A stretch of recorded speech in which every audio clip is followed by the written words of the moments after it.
सिक्किम का इतिहास भूटिया समुदाय के साथ शुरू होता है, जो 14वीं शताब्दी में तिब्बत से आकर सिक्किम के प्रांतों में बसना शुरू करने लगा।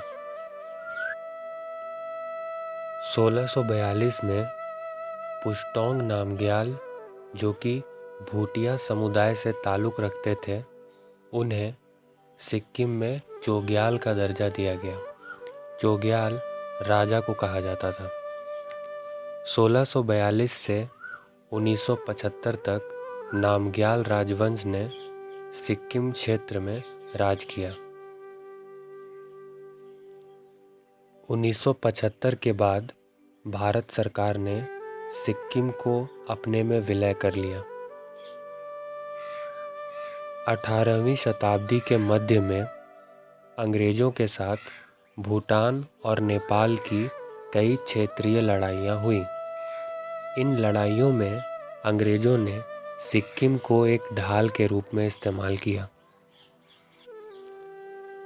अंग्रेज़ों ने अपनी शक्ति का विस्तार करने के लिए सिक्किम को उत्तर पूर्व का केंद्र बना लिया था। 1816 में अंग्रेज़ों ने सिक्किम से ही एंग्लो नेपाली वॉर की शुरुआत की थी।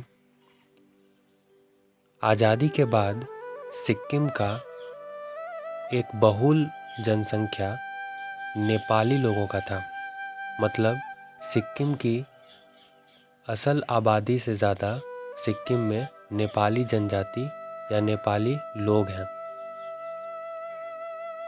1835 में दार्जिलिंग को सिक्किम का भाग बना दिया गया। 1849 में ब्रिटिशर्स ने सिक्किम में एक मिलिट्री बेस बनाया और यहीं से वो भारत के उत्तर पूर्वी इलाकों में अपना नियंत्रण स्थापित करते थे।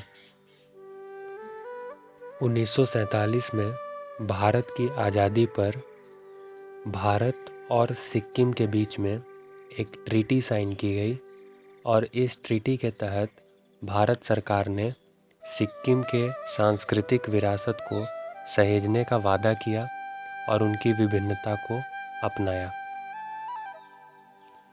सिक्किम भारत का एक ऐसा राज्य है जिसे विशेष अधिकार प्राप्त हैं।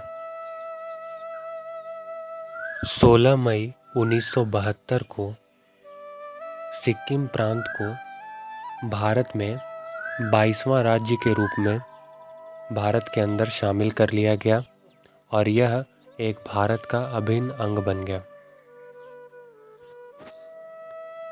सिक्किम भारत का एक बहुत ही संपन्न एवं खनिज से भरपूर राज्य है।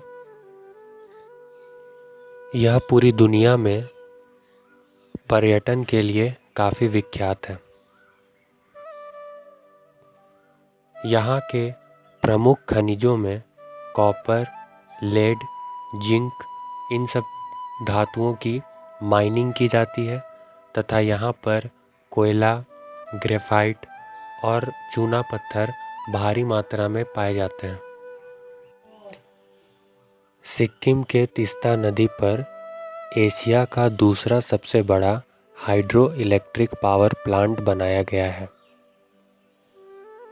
सिक्किम में जनसंख्या के आधार पर देखें तो यहाँ पर नेपाली समुदाय के अलावा यहाँ की प्रमुख जातियाँ हैं लेप्चा और भूटिया। सिक्किम में हर साल फ्लावर फेस्टिवल मनाया जाता है। अगर सिक्किम में हम देखें तो ऑर्किड के 600 प्रकार की प्रजातियाँ और पेड़ों की लगभग 300 प्रकार की प्रजातियाँ पाई जाती हैं। 552 तरह के बिल्कुल विभिन्न प्रकार के पक्षी यहाँ पर पाए जाते हैं और तितलियों की लगभग 700 प्रजातियाँ यहाँ पर पाई जाती हैं। सिक्किम भारत का पहला जैविक कृषि का राज्य है, यानी यहाँ पर पूरी तरह से ऑर्गेनिक फार्मिंग की जाती है। माउंट कंचनजुंगा, जिसकी ऊंचाई लगभग 8000 मीटर है, वह सिक्किम में ही है और यह दुनिया का तीसरा सबसे ऊंचा पर्वत है।